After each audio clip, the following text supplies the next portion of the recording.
The storm hit Riverside, Ohio, without warning, transforming the peaceful Tuesday evening into chaos. Rain didn't just fall, it attacked, hammering windshields and flooding gutters within minutes. Officer Jake Morrison sat in his patrol car, Rex panting softly in the back seat, when the radio shattered the rhythm of raindrops. "All units, we have a missing child. 3 years old, female, Hispanic, last seen at Maple Street Apartments playground approximately 23 minutes ago. Pink jacket, no shoes. Repeat, toddler missing in this weather." Jake's stomach dropped. 23 minutes in this storm. His hand instinctively reached back to Rex, whose ears had already perked up at the tension in his partner's voice. They'd been together for 4 years, long enough that Rex could read Jake's emotions better than most humans could. "Unit 47 responding," Jake radioed back, flipping on his lights and sirens. "We're 2 minutes from that location."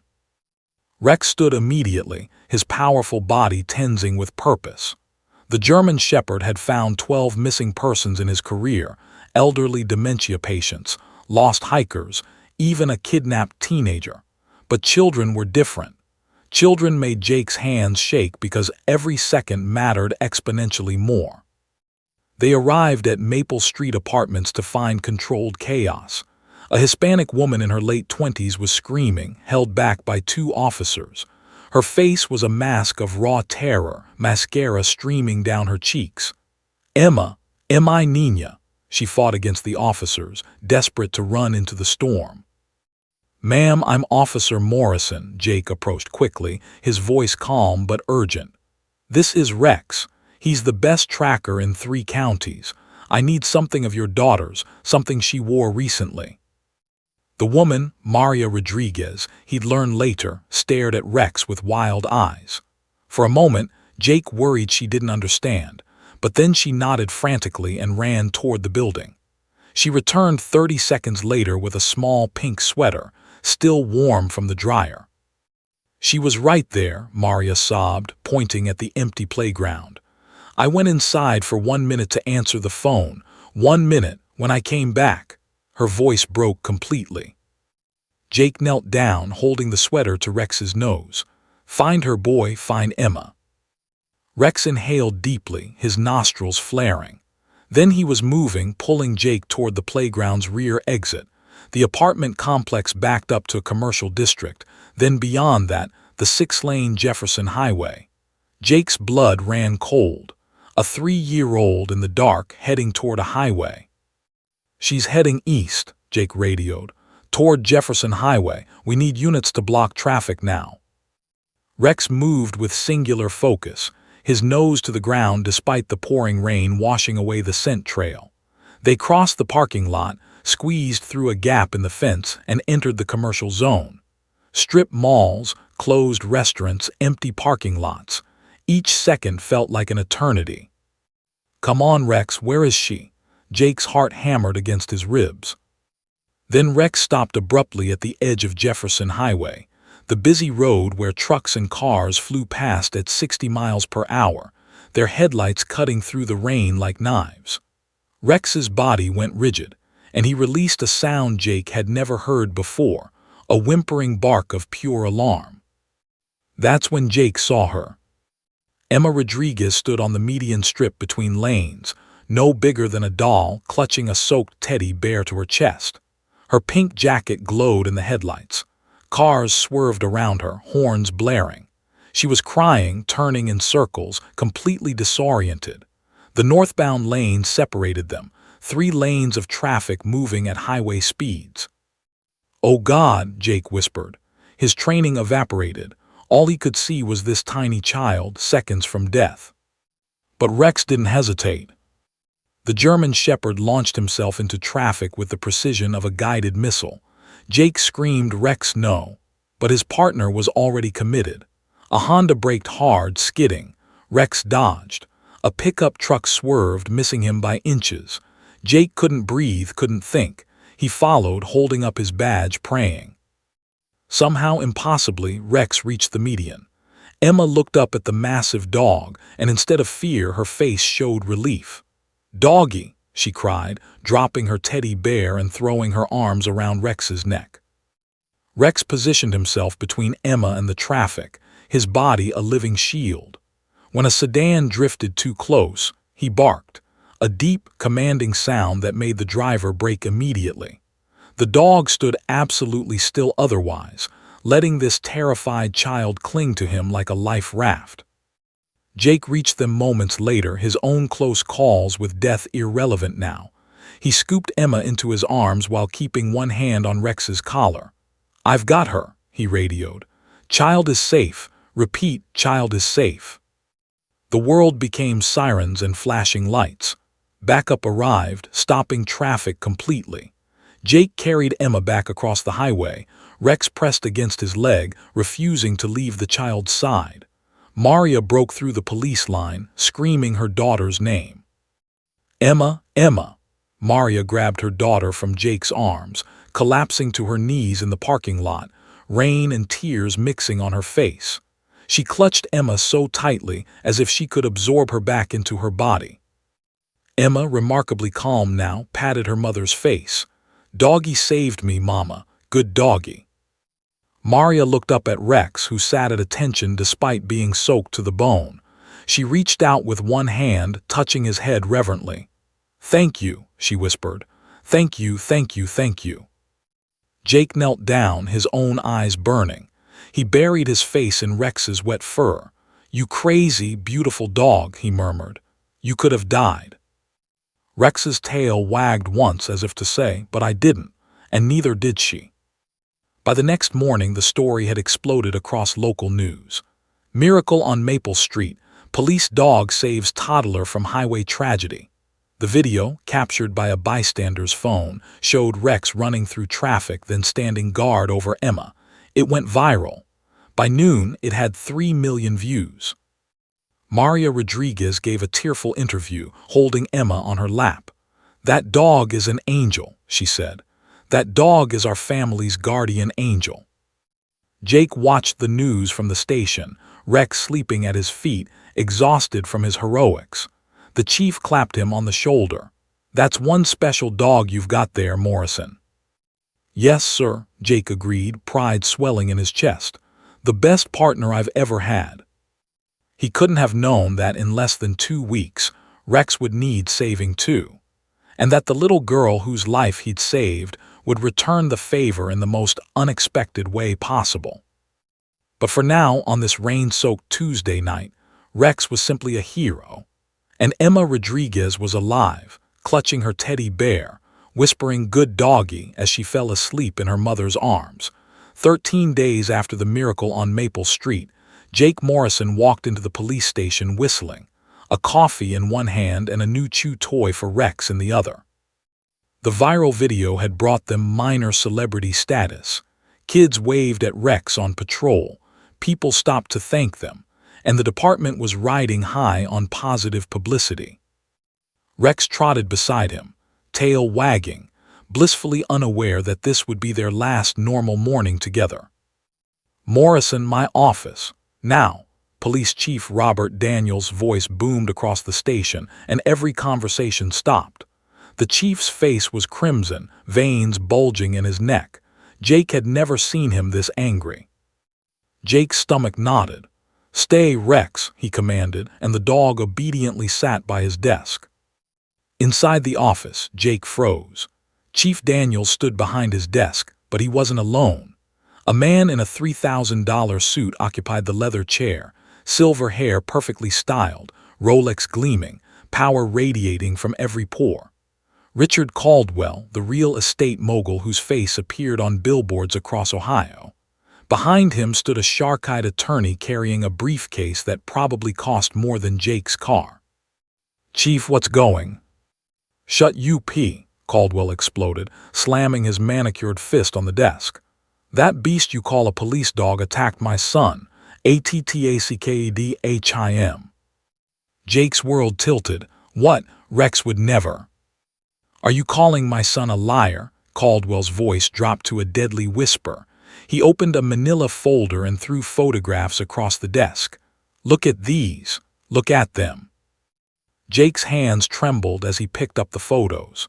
A teenage boy, maybe 17, with bite marks on his forearm, bruises on his shoulder, his designer jacket torn to shreds. The injuries looked severe, angry and red. "Your dog did this to Tyler," Caldwell continued, his voice shaking with rage. "13 days ago during a traffic stop. My son was standing beside our Mercedes when that monster lunged at him, unprovoked. Bit him, mauled him, terrorized him. He's been having nightmares every night." "That's impossible," Jake said firmly. "Rex is trained." "Your dog is a menace." The attorney spoke for the first time, his voice clinical and cold.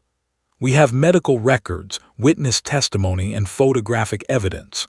My client is prepared to file criminal charges against the department and civil charges against you personally, Officer Morrison, unless immediate action is taken." Chief Daniels looked like he'd aged 10 years. "Jake, did you conduct a traffic stop on Jefferson Avenue on the night of the rescue?" Jake's mind raced back. Yes, after finding Emma after the adrenaline crash, they'd stopped a speeding Mercedes around 10 p.m., but it had been routine. The driver was polite, took his warning, drove off. Rex had never left the patrol car. "Yes, sir, but Rex stayed in the vehicle the entire time. He never—" "That's a lie." A new voice entered the conversation. A teenage boy stepped into the office, his arm bandaged, his face a mask of fear and pain. Tyler Caldwell looked every inch the victim. "I got out to apologize to my dad for taking the car, and your dog went crazy. He was barking, snarling. I thought he was secure, but he broke out of your car and came after me." "Rex doesn't break out of patrol cars," Jake said desperately. "And he certainly doesn't attack without commands or provocation. There must be some mistake." "The only mistake," Caldwell's attorney interrupted, pulling documents from his briefcase, "was the Riverside Police Department allowing a dangerous animal to operate with a badge. We're demanding immediate euthanization of the dog, a formal apology, and substantial financial compensation for Tyler's trauma and medical expenses." Euthanization. The word hit Jake like a bullet. "You can't. He saved a child's life less than 2 weeks ago. And now he's destroyed my son's sense of safety," Caldwell roared. "I don't care if that dog rescued the president himself. He's dangerous. This ends today, or I go to every news station in the state. How do you think Hero Dog Mall's teenager plays compared to your feel-good story?" Chief Daniels rubbed his temples. "Jake, I need you to leave. Take Rex down to the kennels. He's suspended pending investigation." "Chief, please." "That's an order, Morrison." Jake stumbled out of the office in shock. Rex stood immediately when he saw his partner, sensing distress. Jake couldn't speak. He couldn't process this nightmare. He led Rex down the hallway on autopilot, other officers staring with confusion and whispers. "Jake, what's happening?" Officer Sarah Chin caught his arm. "Why does Rex look like he's being walked to death row?" "They're saying he attacked someone," Jake's voice cracked. "The Caldwell kid. They want him put down, Sarah." "What? That's insane. Rex is the gentlest." "It doesn't matter what we know," Jake said bitterly. "Richard Caldwell owns half this city. His lawyers could argue black is white." The kennel area felt like a tomb. Jake opened the chain-link gate to the holding cell, a space usually reserved for aggressive seized animals awaiting animal control.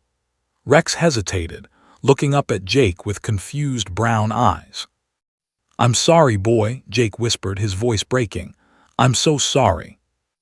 Rex entered the kennel, turned around and sat, tail still wagging slightly because Jake was there, and Jake always meant safety and love. The metal gate clanged shut with a finality that made Jake's knees weak. He slid down the wall, sitting on the cold concrete floor while Rex pressed his nose through the chain link. "I won't let them take you," Jake promised, tears streaming down his face. "I don't care who Richard Caldwell is. I don't care how much money he has. You're innocent and I'm going to prove it." Rex whined softly, not understanding why his best friend was on the wrong side of the bars. That evening, Jake sat in his apartment, surrounded by paperwork. Traffic stop reports, Rex's training certifications, service records, 4 years of flawless duty. Not a single complaint, not one incident of aggression. How could any rational person believe Rex would suddenly attack? His phone buzzed. A text from Sarah Chen. Traffic stop footage from that night is corrupted. Convenient, right? Something's wrong here, Jake. Really wrong. Jake's hands clenched into fists. Corrupted footage. A billionaire with political connections. A son with injuries that couldn't be explained away. And Rex, loyal, heroic Rex, locked in a kennel facing execution. He pulled up the news on his laptop. The story was already breaking. Hero police dog under investigation for alleged attack. Comment sections were divided.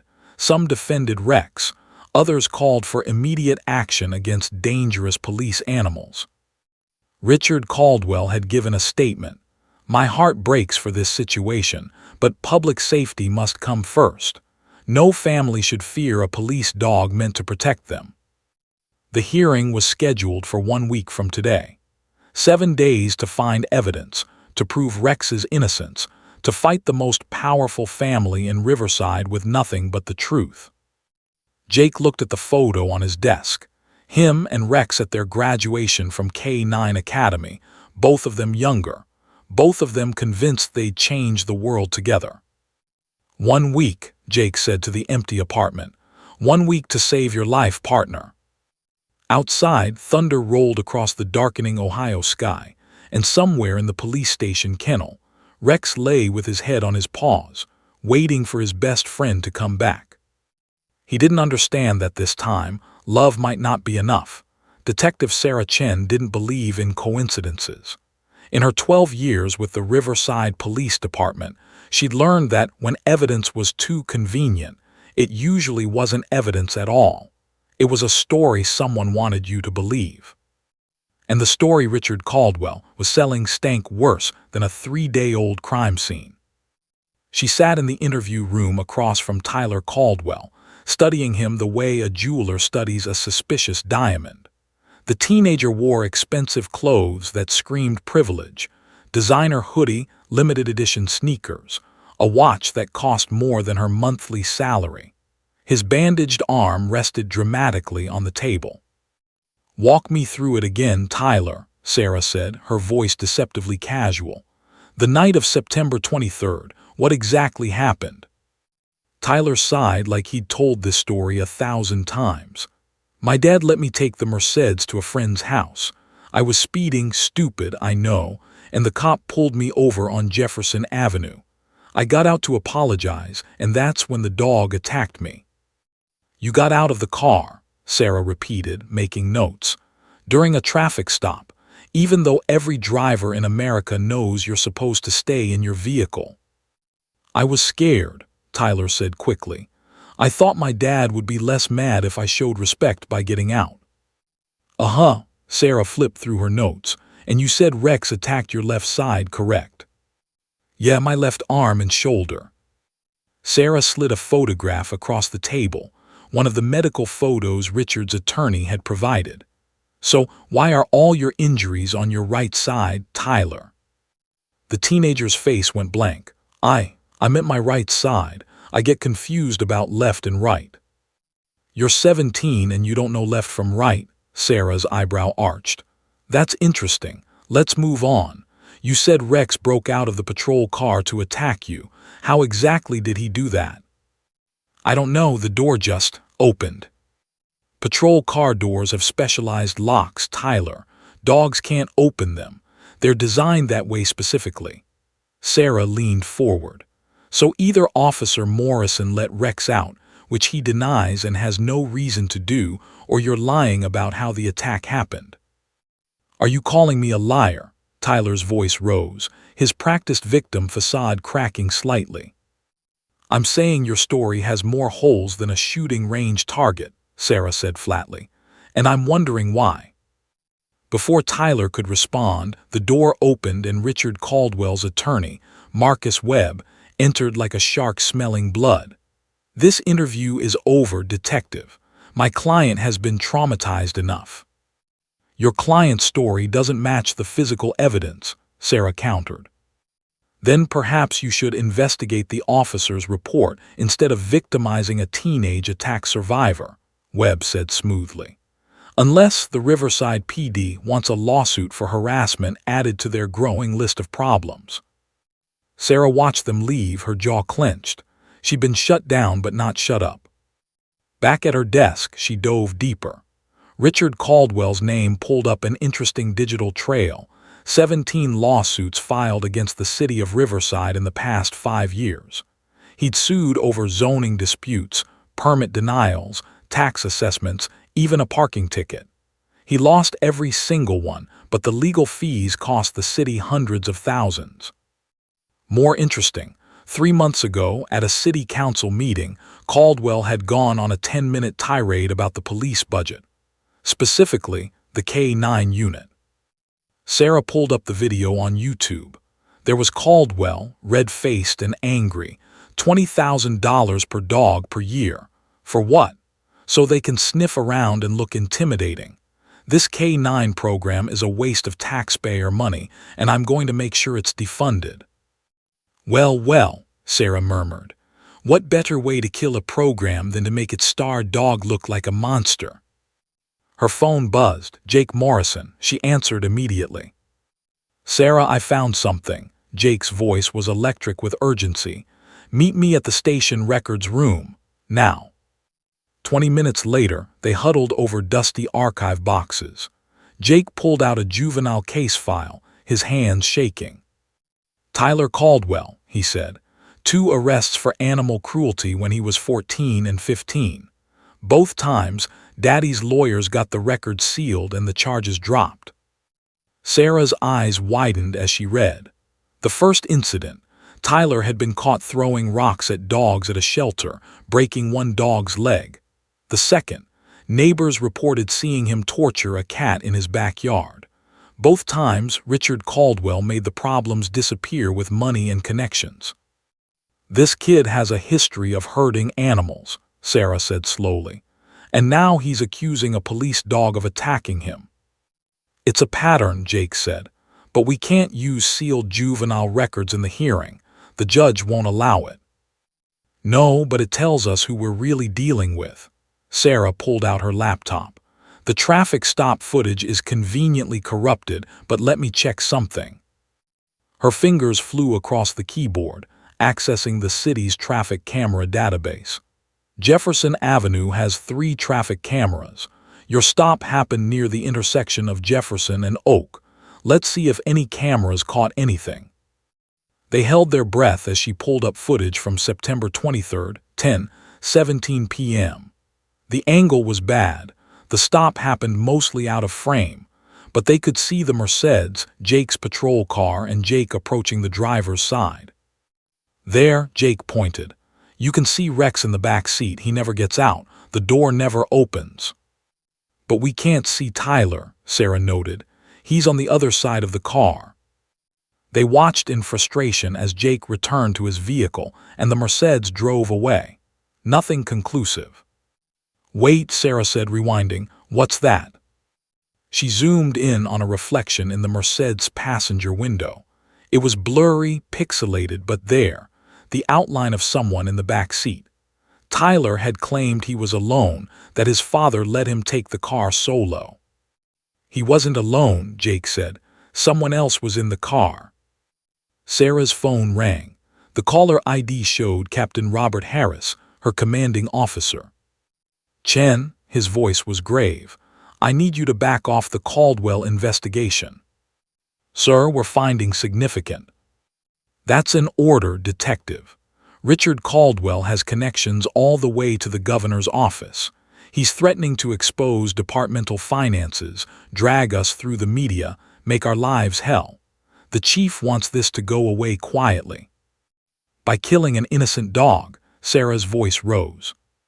By avoiding a lawsuit that could bankrupt this department, Harris said. I'm sorry, Chen. Sometimes the powerful win. That's just reality. Drop the investigation. The line went dead. Sarah looked at Jake, whose face had gone pale. "They're burying it," he whispered. "They're going to let Rex die because Caldwell has money and power." "Not if I have anything to say about it," Sarah said fiercely. "I'll investigate on my own time. They can't stop me from asking questions when I'm off duty." "Sarah, you could lose your job." "And you could lose your partner," she interrupted. "A partner who saved a child's life. Some things are worth fighting for, Jake." That night, Sarah sat in her car outside the Caldwell mansion, a sprawling estate in Riverside's wealthiest neighborhood. She couldn't prove it yet, but every instinct screamed that this was a setup. Richard Caldwell wanted revenge on the police department and to destroy the K-9 unit. Tyler had a history of animal abuse. The evidence was conveniently corrupted. Her phone buzzed with a text from an unknown number. "Stop digging or you'll regret it. You can't win against the Caldwells." Sarah smiled grimly and typed back, "Watch me." Inside the mansion, Tyler Caldwell stared at his reflection, at the self-inflicted wounds on his arm. The crowbar had hurt more than he'd expected, but his father promised it would be worth it. Revenge, power, and the destruction of a police program that embarrassed Richard during that traffic stop. But Tyler's hands wouldn't stop shaking, because he kept seeing that little girl on the news, the one Rex had saved, and he wondered for the first time if his father had pushed him too far. The hearing was in 4 days, and the truth was still buried beneath lies, money, and power. But Detective Sarah Chen was digging, and she didn't know how to quit. Maria Rodriguez's hands were raw from scrubbing toilets at the Riverside Grand Hotel when she stepped into the break room and saw the television. She'd been working double shifts for 3 weeks straight, her regular housekeeping job during the day, night cleaning at the hospital, barely seeing Emma except for stolen moments at breakfast. The news anchor's voice cut through her exhaustion. "Breaking news. The police dog who saved a toddler from highway tragedy now faces a potential death sentence after allegations of attacking a teenager." Maria's bucket clattered to the floor, soapy water spreading across the linoleum. The screen showed Rex, Emma's hero, being led into a kennel. Then footage of Richard Caldwell, perfectly groomed and radiating wealth, speaking at a press conference. "While we appreciate the dog's past service, public safety cannot be compromised. My son was brutalized by this animal. Justice demands accountability." "No," Maria whispered. "No, no, no." Her coworker Linda touched her shoulder. "Maria, you okay?" "That dog saved my daughter's life," Maria said, her voice shaking. "That dog stood in front of traffic to protect Emma, and now they want to kill him." She pulled out her phone with trembling fingers, searching for more information. The articles were brutal. Hero dog or hidden threat. Police K-9 under investigation. Wealthy teen mauled by police dog. The comment sections were vicious, split between defenders and those calling for Rex's immediate euthanization. Maria read one comment that made her blood boil. "Rich kid versus dog. We all know who the system will protect." "Not this time," Maria thought fiercely. "Not if I have anything to say about it." She might have been a single mother working 2 minimum-wage jobs. She might have lived in a rundown apartment complex where the heat barely worked in winter. She might have had only $247 in her bank account and a car held together by prayer and duct tape. But she had a voice, and she had a phone, and she had seen what communities could do when they decided to fight. During her lunch break, Maria created a Facebook page, "Save Rex Justice for Hero Police Dog." She posted the video of Rex saving Emma, the viral footage that showed him running through traffic, standing guard, protecting her daughter with his life. She wrote, "This is the dog they want to kill. This is Rex. He didn't ask for medals when he saved my Emma. He didn't demand recognition when he kept her safe until help arrived. He just did what heroes do. He protected the innocent. Now he needs us to protect him. The Caldwells have money and lawyers. We have truth and love. Who's with me? Save Rex." She hit post and went back to scrubbing toilets. expecting maybe a few dozen likes from friends. By the end of her shift, the post had 3,000 shares. By midnight, it had 50,000. Maria's phone wouldn't stop buzzing. Messages poured in from across Riverside, across Ohio, across the country. People who'd been helped by Rex, parents whose children he'd found, teachers whose schools he'd protected, veterans who saw in him the same loyalty they'd experienced in military service dogs. A woman named Patricia Simmons wrote, "Rex found my mother when she wandered from her nursing home with Alzheimer's. He sat with her in the rain for 40 minutes until help arrived, keeping her warm. He's not a monster, he's an angel." A high school principal shared, "Rex comes to our school twice a month for drug prevention programs. The kids adore him. He's gentle, patient, and has never shown even a hint of aggression." A retired police officer posted, "I trained Rex. I know his temperament better than I know my own. That dog would let a child pull his tail, his ears, climb all over him and never even growl. Something about this Caldwell story stinks." Maria sat in her tiny apartment at 2 a.m., Emma sleeping in the next room, and created a Twitter account for the first time in her life. #SaveRex began trending locally, then statewide. The next morning she called in sick to work, something she'd never done even when she had the flu. She spent 8 hours organizing. A graphic designer volunteered to make posters. A local printer donated 500 copies. A teacher offered to create a petition. A lawyer, a real lawyer who'd never met Rex, sent a message. "I can't officially represent him, but I can help you understand the legal process. For free." Within 48 hours, Maria had organized something she'd never imagined. A vigil outside the Riverside Municipal Courthouse. She expected maybe 20 people to show up. 2,000 came. They filled the courthouse steps, spilling into the parking lot and surrounding streets. They held candles and signs. "Heroes don't deserve death sentences.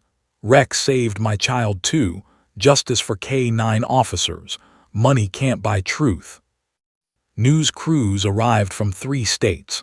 Reporters interviewed person after person, each with a story about how Rex had touched their lives. Emma, sitting on Maria's hip, held a crayon-drawn sign showing a stick-figure dog with a heart. "Save Doggy," she kept saying to anyone who'd listen.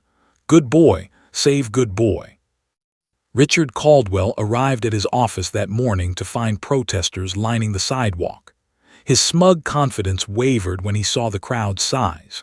His attorney, Marcus Webb, assured him it was just emotional theatrics that won't matter in court.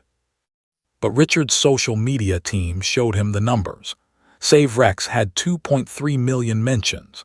His company's Yelp page had been flooded with 1-star reviews. His personal Instagram was overwhelmed with comments demanding justice for Rex. For the first time, Richard Caldwell realized he might have miscalculated. He'd expected to crush a dog and embarrass the police department.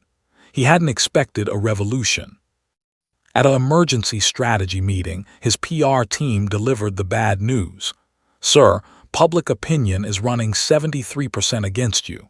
You're being portrayed as a rich bully trying to kill a hero dog. This is not good for the brand." "I don't care about the brand." Richard slammed his fist on the conference table. "That dog embarrassed me during that traffic stop, and that incompetent police department has been blocking my developments for years. This ends at the hearing." But across town, in her small apartment, Maria Rodriguez was organizing Phase 2. She'd contacted every news station, every newspaper, every blogger who would listen. She'd scheduled interviews. She'd collected testimonials. She'd found 12 other families whose children Rex had helped over the years. Detective Sarah Chen sent her a confidential message. "Keep fighting. Things aren't what they seem with the Caldwells. Can't say more, but don't give up." Jake Morrison visited Maria personally, tears in his eyes. "Thank you," he said simply. "Thank you for fighting when the system won't." "That dog saved my daughter," Maria replied fiercely. "Now I save him. That's what family does." The hearing was in 2 days. The courthouse was already surrounded by supporters. The truth was fighting back against money and power. And in a police kennel, Rex lay on cold concrete, unaware that thousands of strangers were fighting for his life, led by a hotel maid with $247 in her bank account and a heart bigger than any fortune. Sometimes David does beat Goliath. Sometimes love is stronger than money. And sometimes a mother's crusade can change everything. The Riverside Municipal Courthouse had never seen anything like this. By 7 a.m., 2 hours before the hearing, every seat in the gallery was filled. Protesters lined the sidewalk 3 blocks deep, holding signs and chanting, "Save Rex! Save Rex!" News helicopters circled overhead. This wasn't just an administrative hearing anymore. It was a battle for justice itself. Inside courtroom 4B, the atmosphere crackled with tension. Richard Caldwell sat in the front row, flanked by 3 attorneys in suits that cost more than most people's cars. His silver hair was perfectly styled, his expression one of righteous indignation mixed with absolute confidence. This was a man accustomed to winning, to bending systems to his will with money and influence. Across the aisle, Jake Morrison sat alone except for his union-provided attorney, David Park, a good lawyer but vastly outgunned. Jake's hands trembled as he clutched a folder containing Rex's service records. Behind him, Maria Rodriguez held Emma, who kept asking in a loud whisper, "When do I see Doggy?" Detective Sarah Chen sat in the back, her investigation notes hidden in her jacket. She'd been officially ordered to stand down, but she'd come anyway, hopping for a chance to speak. Judge Patricia Morris entered, a stern woman in her 60s with silver-streaked hair and eyes that had seen every courtroom trick imaginable. "This hearing will come to order," she announced, her voice cutting through the murmurs. "We're here to determine whether Police K9 Rex poses a danger to public safety following allegations of an unprovoked attack. Mr. Webb, you may present your case." Marcus Webb stood, buttoning his jacket with practiced precision. "Thank you, Your Honor. This is a straightforward case. A trained police dog violently attacked an unarmed teenager without provocation, causing serious injury. We will prove through testimony, medical evidence, and photographic documentation that this animal is dangerous and must be removed from service permanently." He said removed from service, like he was discussing a broken machine, not a living being who'd saved lives. "Call your first witness," Judge Morris said. The petitioner calls Tyler Caldwell to the stand. Tyler walked to the witness box like he was performing in a play he'd rehearsed 100 times. He wore a cardigan that made him look younger, vulnerable. His bandaged arm was prominently displayed. Under Webb's gentle questioning, Tyler painted a horrifying picture. "I was just standing there," he said, his voice shaking convincingly.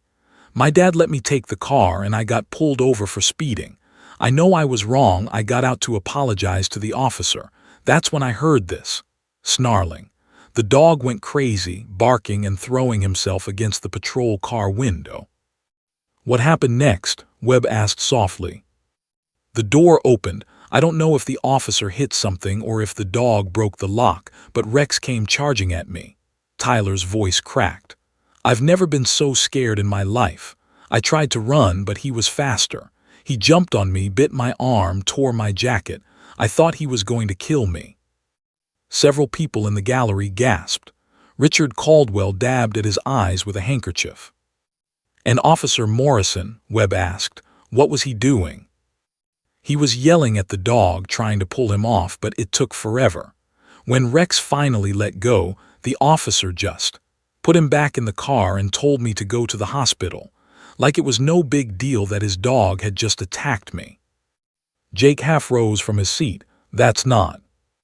"Sit down, Officer Morrison," Judge Morris warned. "You'll have your chance."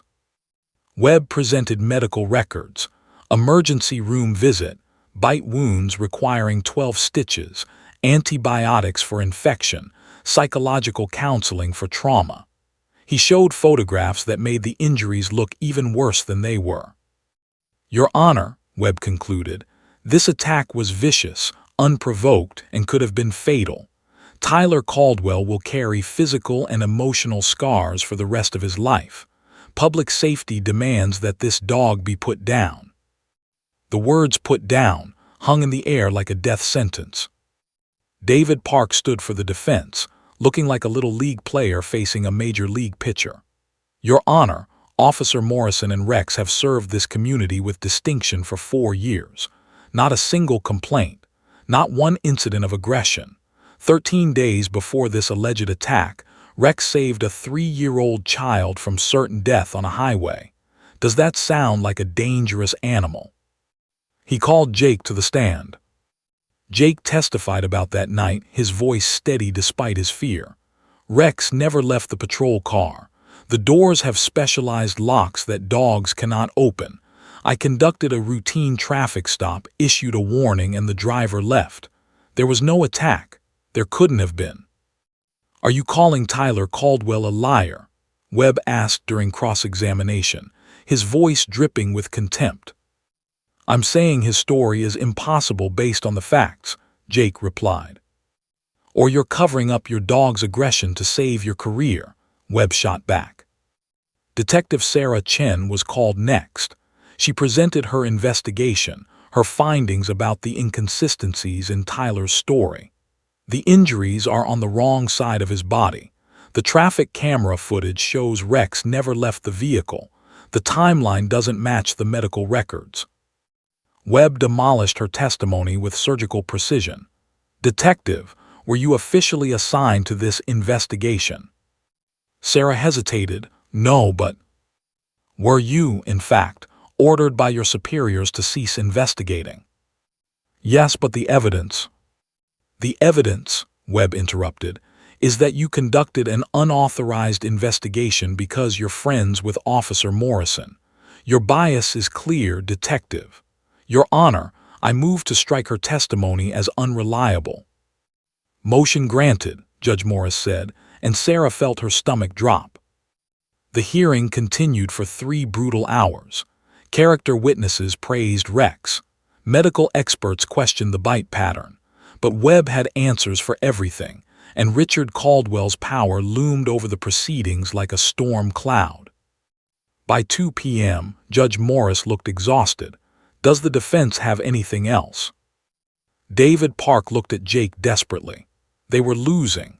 Every piece of evidence had been countered or dismissed.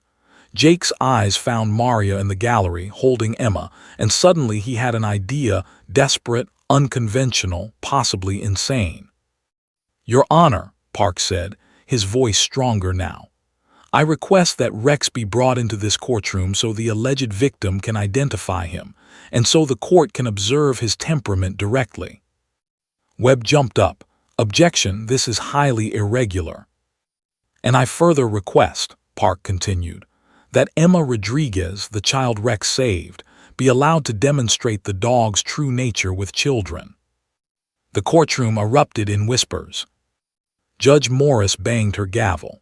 "Mr. Park, are you suggesting we bring a 3-year-old child into contact with a dog accused of violent attacks?" "I'm suggesting, Your Honor, that actions speak louder than words. If Rex is the monster they claim, surely he'll show it. If he's the hero we know him to be, that will be evident too." Richard Caldwell leaned forward, whispering urgently to Webb. Tyler's face had gone pale. Judge Morris studied Jake for a long moment. "This is unprecedented." "So is condemning a hero based on lies," Maria Rodriguez shouted from the gallery, standing with Emma in her arms. "Let my daughter show you the truth." The judge's gavel cracked again. "Order, Ms. Rodriguez, one more outburst and you'll be removed." She paused, thinking. "However, I'll allow it. Bring in the dog under heavy supervision. Any sign of aggression and this demonstration ends immediately."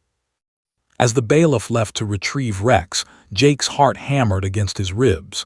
This was it, their last chance.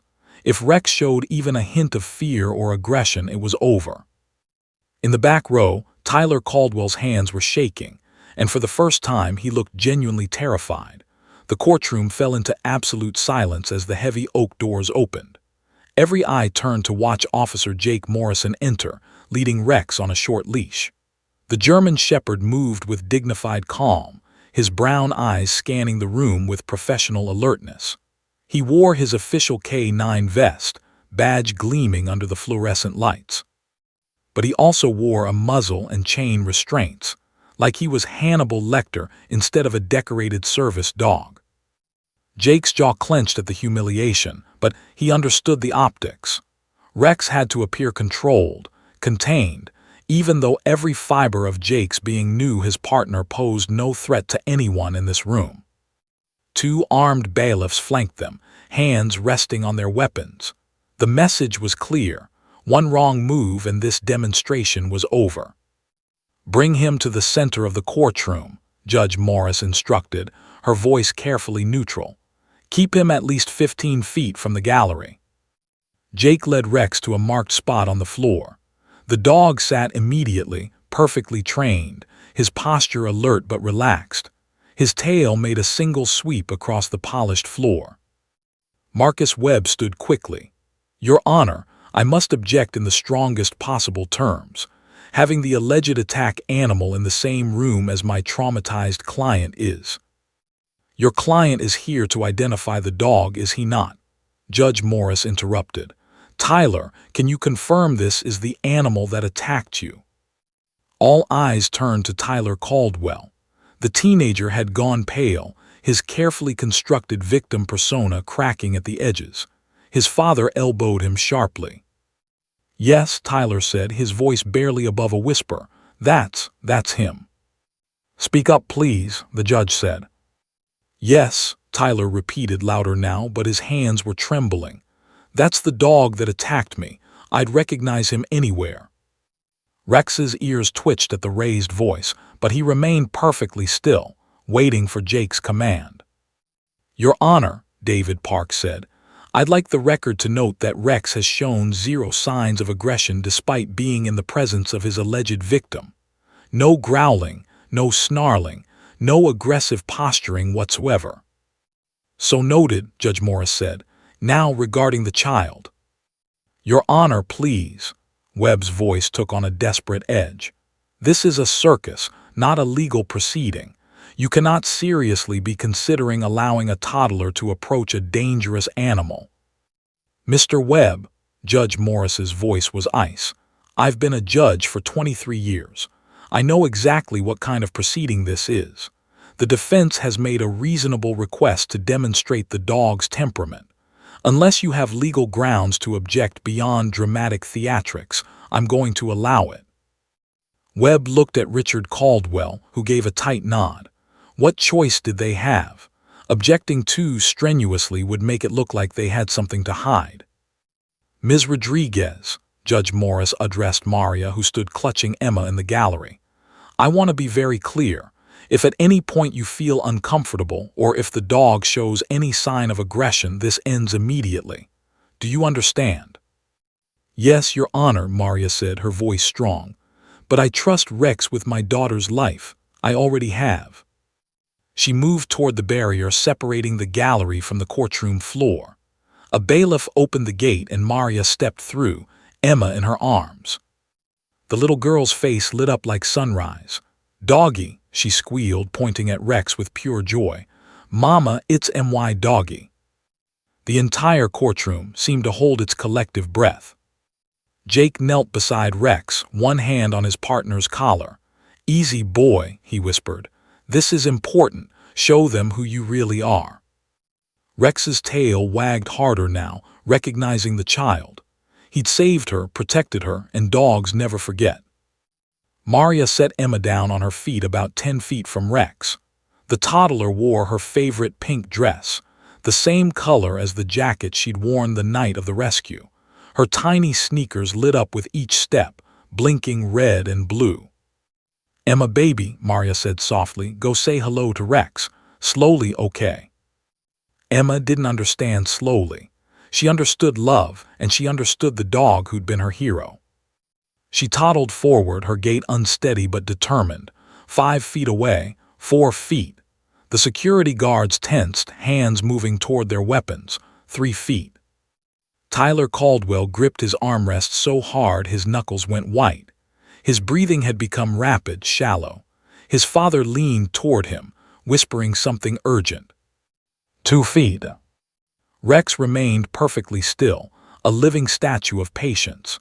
His eyes were soft, his ears forward, his entire body language radiating gentleness. This was a dog who understood he was in the presence of something precious and fragile. 1 foot. Emma reached out her small hand and placed it on Rex's nose. The muzzle prevented him from licking her, but his tail swept the floor like a metronome of pure happiness. The courtroom collectively exhaled. "Good doggy," Emma said, patting his head. Then, louder, looking around at all the watching adults with the absolute certainty that only a 3-year-old possesses, she declared, "Good boy." She threw her arms around Rex's neck, hugging him with all the strength in her tiny body. Jake carefully removed the muzzle. Judge Morris nodded her permission, and Rex immediately turned his head to gently lick Emma's face, making her dissolve into giggles. "He saved me," Emma announced to the courtroom, her child's voice carrying in the silence. "The cars were scary and I was crying and Doggy came and made me safe. Good boy, good boy." Tears streamed down Maria's face. Half the gallery was crying. Even Judge Morris's eyes looked suspiciously bright. Marcus Webb tried to salvage the situation. "Your Honor, the child's testimony is irrelevant. Children are unreliable witnesses, and her emotional attachment." "Mr. Webb," Judge Morris said quietly, "I'm watching a 3-year-old embrace, without fear, without hesitation. A dog you claim is a violent, unprovoked attacker. That speaks louder than any testimony I've heard today." Emma was now sitting cross-legged next to Rex, showing him her light-up shoes. "See, they're pretty. You like my shoes, doggy?" Rex lay down beside her, his massive head resting near her lap, picture of serenity. And that's when everything changed. Tyler Caldwell stood up suddenly, his chair scraping loudly against the floor. "Stop," he shouted, his voice cracking. "Stop this, I can't do this anymore." The courtroom erupted in confused murmurs. "Tyler, sit down," Richard Caldwell hissed, grabbing his son's arm. But Tyler yanked himself free, stumbling toward the center of the courtroom. His carefully maintained victim facade had completely shattered. "It's a lie," he cried, his voice breaking. "All of it. Rex didn't attack me." "Tyler, shut up," his father roared, standing. "No, Dad, I'm done. I'm done lying for you." Tyler turned to Judge Morris, tears streaming down his face. "Rex didn't attack me. I attacked him with a crowbar. Because I was high on cocaine that night and angry about getting pulled over and I wanted to hurt something." The courtroom exploded. Reporters frantically typed on phones. Gallery members shouted. Judge Morris banged her gavel repeatedly. "Order, order in this court." Richard Caldwell's face had gone from red to purple. Marcus Webb looked like he'd been hit by a truck. Tyler continued, words tumbling out like he'd been holding them back for years. "My father told me what to say. He's hated the police department since they wouldn't approve his construction project near the river. When I came home injured, because Rex defended himself when I hit him, Dad saw an opportunity. He made me lie. He told me exactly what to say, how to act, what story to tell." "You ungrateful little," Richard started toward his son, but 2 bailiffs intercepted him. "I'm so sorry," Tyler said, looking at Jake and Rex. "I'm so sorry. That dog is a hero and I'm a monster." Jake couldn't speak. He couldn't breathe. Emma looked up from petting Rex, confused by all the shouting. She patted the dog's head again and repeated, with perfect timing and innocent truth, "Good boy." Those 2 words, the same words she'd said before, now carried the weight of complete vindication. Judge Morris's gavel cracked like thunder. "Mr. Caldwell, Mr. Webb, my chambers. Now, Tyler Caldwell, you will remain here under bailiff supervision. This hearing is in recess for 30 minutes, after which I will render my decision. As the judge swept from the courtroom, Maria scooped up Emma and ran to Jake, embracing him while Rex circled them both protectively. "We did it," Maria whispered. "Emma did it." And in that moment, surrounded by the people who'd fought for him, Rex's tail wagged with the joy of a dog who understood he was safe, loved, and vindicated. The 30-minute recess felt like 30 hours. In the courtroom, Jake sat with Rex's head resting on his knee, Maria and Emma beside them.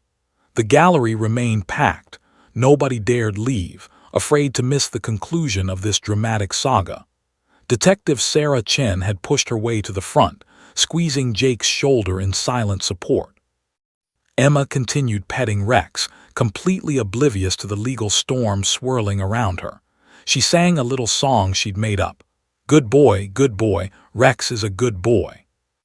In Judge Morris's chambers, the scene was considerably less peaceful. "Your Honor, my client was clearly experiencing a mental health crisis," Marcus Webb argued desperately. "Teenage drug use, pressure from his father. His confession was coerced by the emotional manipulation of having a child in the courtroom." "Stop talking, Mr. Webb," Judge Morris said coldly. She turned to Richard Caldwell, who sat rigid in his chair, his carefully constructed empire crumbling around him. "Mr. Caldwell, I've been a judge long enough to recognize a setup when I see one. You fabricated evidence, coached your son to commit perjury, corrupted or destroyed traffic footage, and wasted this court's time in a vendetta against the police department." "You can't prove," Richard started. "Your son just confessed in open court." Judge Morris's voice was sharp as a blade. "I have half a mind to hold you both in contempt and refer criminal charges to the prosecutor's office. The only question is how severely I'm going to come down on you." Marcus Webb played his last card. "Your Honor, Mr. Caldwell is a prominent businessman with deep ties to this community. Surely we can resolve this matter quietly, perhaps with a substantial donation to the police department's K-9 unit." "Are you attempting to bribe me, counselor?" Judge Morris's eyes were ice. Webb went pale. "No, Your Honor, I merely meant—" "Get out of my chambers, all of you. We're going back on the record." When Judge Morris returned to the bench, her expression was carved from granite. The courtroom fell silent instantly. After hearing testimony from both sides and witnessing an unprecedented courtroom confession, she began, her voice carrying to every corner of the room, "I am prepared to render my decision." Jake held his breath. Maria clutched Emma tighter. "The allegations against Police K-9 Rex are hereby dismissed with prejudice. The evidence has conclusively shown that no attack occurred as described. In fact, this entire proceeding was based on fabricated evidence and perjured testimony." The gallery erupted in cheers. Judge Morris's gavel cracked repeatedly. "Order, I'm not finished." The room quieted, though the energy was electric. "Rex is hereby fully exonerated and reinstated to active duty with the Riverside Police Department, effective immediately. Furthermore, I'm ordering that his service record reflect this hearing's outcome, that he was falsely accused and completely vindicated." Jake's eyes burned with tears. He buried his face in Rex's fur, his shoulders shaking. Rex licked his partner's face, tail wagging furiously. "As for Tyler Caldwell," Judge Morris continued, her tone hardening, "you will face charges of filing a false police report, perjury, and animal cruelty. However, given your age and your willingness to ultimately tell the truth, albeit under dramatic circumstances, I'm going to recommend the prosecutor offer you a plea agreement contingent on completion of substance abuse treatment, mental health counseling, and 200 hours of community service at an animal shelter." Tyler nodded, tears still streaming down his face. For the first time in years, he looked like he could breathe. "Richard Caldwell," Judge Morris's voice could have frozen fire, "you orchestrated this fraud. You coached your minor son to commit perjury. You used your wealth and influence to attempt to destroy an innocent animal and damage the reputation of this city's police department. I am referring this matter to the State Attorney General's office for investigation into obstruction of justice, witness tampering, and conspiracy. Additionally, I am imposing a fine of $500,000 to be paid directly to the Riverside Police Department's K-9 unit. Richard's face went from purple to white. You can't, this is outrageous. I can and I have. If you disagree, you're welcome to appeal. I'm confident the appellate court will be fascinated by your conduct. Judge Morris's smile was thin and sharp. And Mr. Caldwell, if I ever see you in my courtroom again for any reason, I will not be so lenient. She turned to Jake and Rex. Officer Morrison, on behalf of this court and this community, I apologize for what you and Rex have endured. This dog is a hero, and he deserved better than to be caught in a wealthy man's vendetta. Thank you, Your Honor, Jake managed, his voice thick with emotion. Judge Morris's stern expression softened slightly as she looked at Emma, still sitting on the floor beside Rex. And young lady, while you're technically too young to be sworn in as a witness, your testimony today, your simple, honest truth, may have been the most powerful I've heard in 23 years on the bench. Emma looked up, not really understanding but sensing she'd done something good. She patted Rex one more time and said, clear as a bell, "Good boy." The courtroom dissolved into laughter and applause. This hearing is adjourned, Judge Morris declared, bringing down her gavel one final time. What happened next was beautiful chaos. Maria swept Emma into her arms, crying and laughing simultaneously. Jake removed Rex's restraints, all of them, and the dog shook himself vigorously, as if shaking off the nightmare of the past 2 weeks. Supporters poured from the gallery, surrounding them with congratulations and tears of joy. Detective Sarah Chen pushed through the crowd, hugging Jake fiercely. I knew he was innocent, I knew it. You never stopped fighting, Jake said. Thank you, Sarah. Outside the courthouse, the crowd of 2,000 erupted when news of the verdict spread. Chants of Rex, Rex, Rex echoed off the buildings. News helicopters captured aerial footage of the celebration, a sea of people united in joy over justice served. Maria found herself lifted onto someone's shoulders, Emma still in her arms, and the crowd cheered for them too, the mother and daughter who'd refused to forget their hero. Tyler Caldwell was led out through a side entrance, away from his father for the first time in his life. He looked back once at the celebration and felt something he hadn't experienced in years, the possibility of redemption. Richard Caldwell slunk away to his waiting Mercedes, his lawyer already on the phone with damage control specialists. His empire would survive, but his reputation was ash. In trying to destroy a dog, he destroyed himself. As the sun began to set over Riverside, Jake knelt in the courthouse parking lot, both arms around Rex, while Emma toddled over to join the hug. Good boy, she said once more, and this time it wasn't just about Rex. It was about truth winning over lies, justice prevailing over power, love conquering hate. It was about a community that refused to let a hero fall. It was about 2 words that changed everything. 6 months later, Riverside Park overflowed with life on a perfect spring Saturday. Cherry blossoms drifted on the breeze like pink snow, children's laughter echoed across the green lawns, and the scent of hot dogs and cotton candy filled the air. The entire community had gathered for the annual Police and Fire Department Community Appreciation Day. But this year was special. This year there was a hero to celebrate. A stage had been erected near the park's central fountain, decorated with blue and gold ribbons and a banner reading, "Thank you, Rex, our guardian hero." Folding chairs held hundreds of attendees, with thousands more standing in the surrounding grass. News crews had set up cameras, though the media frenzy had finally calmed to respectful coverage rather than sensationalism.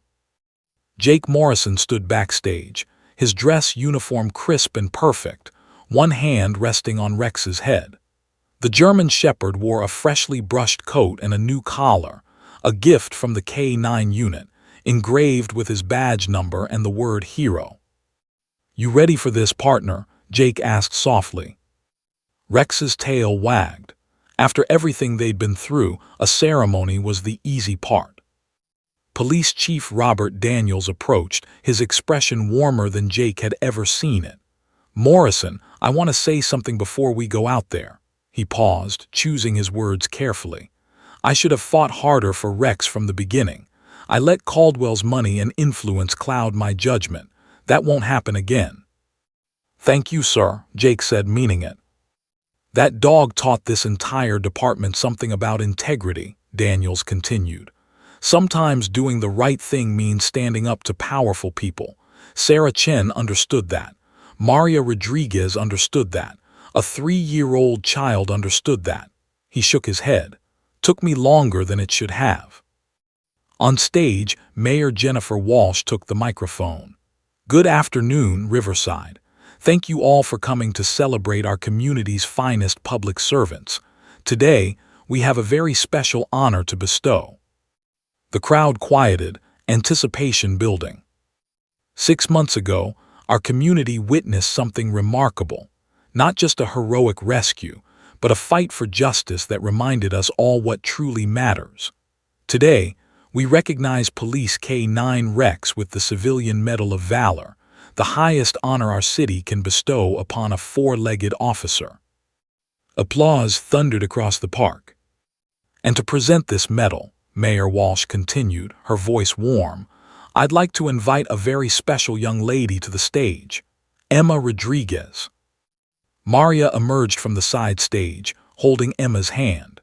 The little girl wore a white dress with pink flowers, her dark hair pulled into pigtails with ribbons. At 4 years old, she was bigger now, more confident, but she still had that same innocent joy in her eyes. When Emma saw Rex waiting on stage, her face lit up like the sun. "Rex!" she shouted, breaking free from Maria's hand and running toward the dog. The crowd laughed warmly as Emma threw her arms around Rex's neck. The dog remained perfectly still, then gently licked her face, making her giggle uncontrollably. Jake knelt beside them, his heart swelling. "Hey, Emma, you ready to do something really important?" Emma nodded seriously. "I give Rex his medal because he's the best good boy." Mayor Walsh handed Emma a navy blue box. Inside, nestled in velvet, was a gleaming gold medal suspended from a red, white, and blue ribbon. Emma's small hands carefully lifted it out. "This medal," Mayor Walsh announced to the crowd, "recognizes exceptional bravery and service to our community. Rex, through his courage, dedication, and unwavering commitment to protecting others, has earned this honor many times over." Emma stood on her tiptoes, and Jake helped her place the ribbon around Rex's neck. The medal settled against his chest, catching the sunlight. "Good boy, Rex," Emma said clearly, her voice carrying across the suddenly quiet park. Then spontaneously she kissed the top of his head. There wasn't a dry eye in Riverside Park. The crowd rose to its feet, applause building into a roar. People cheered, whistled, some openly wept. Rex sat calmly through it all, his tail wagging steadily, as if he understood that this moment was bigger than just him. It was about truth, justice, and communities coming together. Detective Sarah Chen watched from the front row, her promotion to sergeant official as of last week. The Caldwell investigation had launched her career to new heights, though she insisted she'd just been doing her job. Beside her sat Patricia Simmons, whose mother Rex had found, and Marcus Riley, the high school principal whose students loved Rex's visits. In the back, trying to remain invisible, stood Tyler Caldwell. He'd completed 60 of his 200 community service hours at the Riverside Animal Shelter, and something surprising had happened. He discovered he actually liked working with animals. The shelter director said he had a gift for calming nervous dogs. Tyler still had a long road ahead, but for the first time in his life, he was walking it honestly. Richard Caldwell was not present.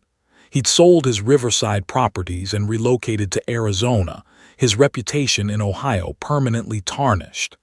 The $500,000 fine had funded new equipment, training, and 3 additional K-9 officers for the police department. Sometimes justice had a sense of irony. After the ceremony, the crowd surged forward, everyone wanting to pet Rex, thank Jake, or share their own stories about how the K-9 unit had helped them. Rex handled the attention with his characteristic patience, tail never stopping its happy rhythm. Maria found Jake in the chaos.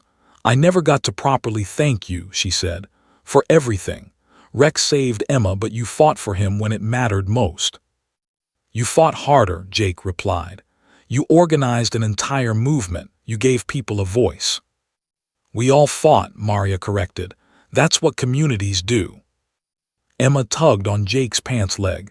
"Can I play with Rex?" "Of course, sweetheart." They walked to an open area of grass where Emma threw a tennis ball, her throws wildly inaccurate but enthusiastic. Rex retrieved it every time, gently dropping it at her feet, then waiting patiently for the next terrible throw. Jake and Maria watched them play, 2 beings who'd saved each other in ways that transcended species. "You know what the best part is?" Maria asked. "Emma doesn't remember the fear from that night on the highway. She only remembers Rex keeping her safe. That's the memory she'll carry forever, that when she was scared and lost, a hero found her." "That's what partners do," Jake said simply.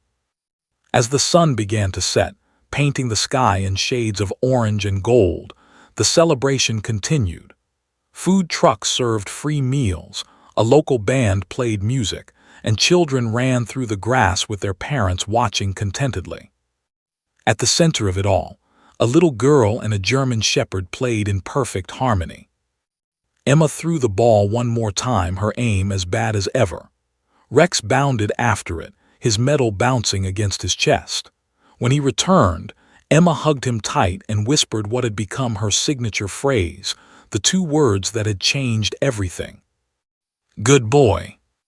And in that moment, with community surrounding them, justice served, and love abundant, Rex was simply what he'd always been. Not a hero seeking glory, not a warrior demanding recognition, but a good boy doing good work. Sometimes that's all the world needs. Sometimes that's everything. The end.